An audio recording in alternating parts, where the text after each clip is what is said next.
ठेकेदार परेशान हैं, सरकार रास्ता निकालने में लगी है कैसे ठेकेदारों के बिल उन्हें दे दिए जाएं, कैसे ठेकेदारों ने जो बिल जनरेट किए हैं उसके अगेंस्ट जो पेमेंटें वो ड्यू हैं उनकी, वो सारी पेमेंटें की जाएं। तस्वीरें आ रही हैं कि कहीं ठेकेदार किसी अफसर का कमरा बंद करके ताला लगा के जा रहे हैं और किसी और जगह ठेकेदार धरने पर बैठ रहे हैं। ठेकेदारों की एक ही गुहार और एक ही आवाज कि सरकार ने जो काम हमसे करवाया है उस काम के पैसे 31 मार्च 2024 से पहले पहले दे देने चाहिए थे, मगर सरकार हमें पैसे नहीं दे रही है। नतीजा ये निकल रहा है कि हमारे लिए मुश्किलें बढ़ रही हैं। जिनसे हमने सामान लिया है वो हंगामा कर रहे हैं, वो जबरदस्त शोर शराबा कर रहे हैं और वो कह रहे हैं कि आप हमारी पेमेंट करिए वरना हम आपको आगे काम करने के लिए सामान नहीं देंगे। क्या वजह हुई आखिरकार? जम्मू कश्मीर के फाइनेंस डिपार्टमेंट को एक नए फाइनेंस सेक्रेटरी मिले। क्या उन्हें नहीं मालूम था कि जम्मू कश्मीर की फाइनेंशियल पोजीशन क्या है? क्या वो नहीं जानते थे कि जम्मू कश्मीर के खजाने में पैसे हैं या नहीं हैं? और ये कैसा फिजिकल डिसिप्लिन है जिस फिजिकल डिसिप्लिन के चलते 800 करोड़ से ज्यादा ठेकेदारों का पेंडिंग है? ये कैसा फिजिकल डिसिप्लिन है जिस फिजिकल डिसिप्लिन के चलते भी जम्मू कश्मीर का पैसा लैप्स हुआ है?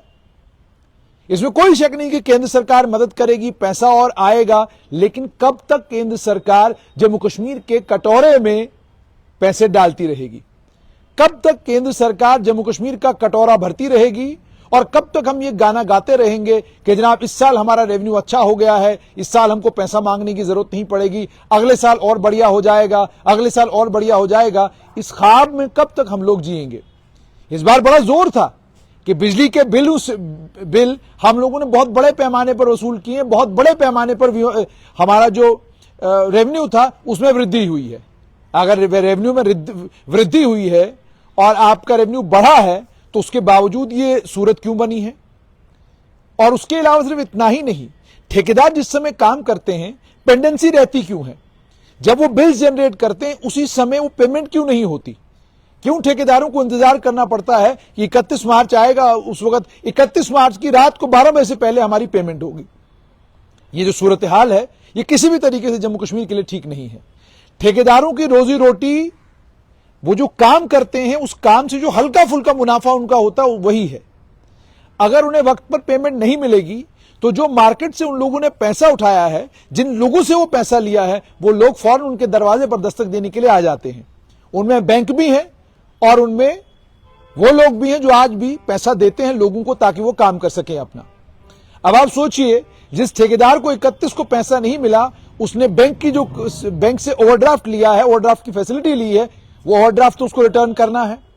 जो बैंक से उसने लोन उठाया है उस लोन की किस्त तो उसको पे करनी है, या उसके अलावा कोई भी सुविधा पैसे की कहीं से भी अगर उसने ली है उस सुविधा के बदले में उसको पैसा तो पे करना है। लेकिन अगर आप वक्त पर उसकी पेमेंट नहीं करेंगे, नतीजा ये निकलेगा कि ठेकेदार को और पैसा और कर्जा कहीं से लेना पड़ेगा। जितना ज्यादा वो कर्जा लेगा उतना उसको इंटरेस्ट देना पड़ेगा और उस इंटरेस्ट को चुकाते चुकाते ही उसका एक लंबा वक्त निकल जाएगा। फिर जिस समय उसकी पेमेंट आएगी उसके लिए परेशानी दुगनी हो जाएगी। इसीलिए ठेकेदार आखिरी वक्तों में इतने मजबूर हो जाते हैं कि वो कई बार दफ्तरों में डेरा लगाकर बैठ जाते हैं और वो सब कुछ करने पर मजबूर हो जाते हैं वो अदरवाइज नॉर्मल हालात में ठेकेदार कभी नहीं करेगा। अगर उसकी पेमेंट टाइम पर होगी तो किसी ठेकेदार को क्या जरूरत है कि वो किसी अफसर के या किसी अकाउंट्स अफसर के या किसी और के आड़े दुआड़े चक्कर लगाता रहे। इंसान को हैरत तो तब होती है जब ठेकेदार कुछ लोगों के दाएं बाएं नजर आते हैं और जब आप पूछते हैं कि आप यहां क्या करने आए हैं तो वो कहते हैं कि अगर ये मेरी पेमेंट निकलवा देंगे या मेरी पेमेंट फलाने डिपार्टमेंट से करवा देंगे तो इतनी परसेंटेज में इनको दे दूंगा। ये तो हालत है आपके डिपार्टमेंटों की। यानी आप रिश्वत को खत्म करने चले हैं, आप चोर बाजारी को, चोरी को खत्म करने चले हैं। लेकिन आप खुद सोचिए, 800 करोड़ से ज्यादा के बिल अगर पेंडिंग है तो कितना बड़ा अमाउंट है ये जो पेंडिंग है, और कितना बड़ा अमाउंट है ये जो ठेकेदारों को अभी भी उन लोगों को देना है जिन लोगों से उन्होंने मटेरियल उठाया है, जिन लोगों से मटेरियल उठाकर उन्होंने काम किए हैं। सरकार को चाहिए कि फिस्कल प्रूडेंस के नाम पर, फिस्कल डिसिप्लिन के नाम पर, और सिर्फ इतना ही नहीं बल्कि फिस्कल डेफिसिट को एड्रेस करने के लिए और नॉन प्लान के जो खर्चे हैं उनको ध्यान में रखते हुए और प्लान के जो खर्चे उनको ध्यान में रखते हुए ये सारी चीजों का जब आकलन करने लगते हैं या तोलमोल आप करने लगते हैं तो उस वक्त इस बात का ख्याल रखिए कि जितने भी ठेकेदार हैं, जितने भी कॉन्ट्रैक्टर काम करने वाले हैं, उनको वक्त पर उनकी पेमेंट मिले ताकि उन्हें परेशानी का सामना न करना पड़े और उस परेशानी के नतीजे में कोई बड़ा बवाल न खड़ा हो जाए।